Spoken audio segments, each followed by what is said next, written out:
C'est aussi effectif à partir de demain. Certains secteurs économiques devront désormais embaucher local.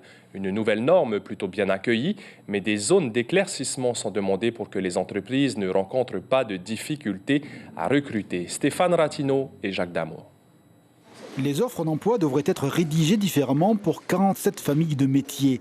Une durée de résidence minimale appartiendra aux conditions sine qua non. L'emploi local, formellement gravé dans le marbre de la loi, même si depuis longtemps les entreprises semblent favoriser cette option.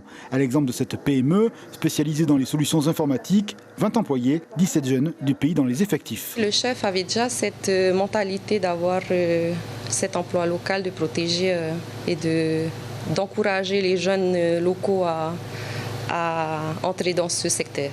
On ne considère pas que les diplômes chez SF2I, mais on fait très attention à l'expérience et au savoir-être des personnes qui sont parfois beaucoup plus importantes que de savoir faire de la technique.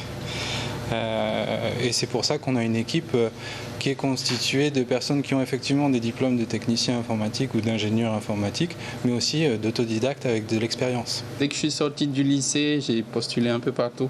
Donc les grosses institutions, les banques, partout.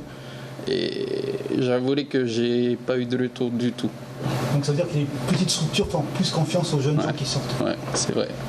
Le monde du travail social est aussi concerné par le dispositif. Ici, dans cette association, gérant des foyers d'accueil, 68 employés, quasiment tous de Polynésie.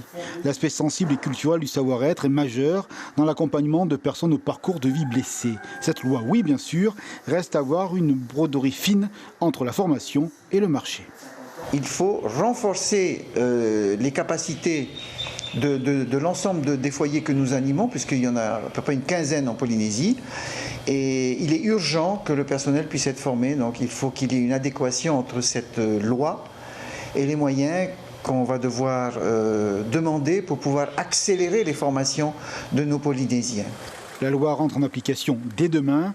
Il appartiendra à chaque candidat de démontrer la durée de sa permanence sur le territoire auprès de l'employeur. L'information en continu sur Polynésie la première, Internet et réseaux sociaux.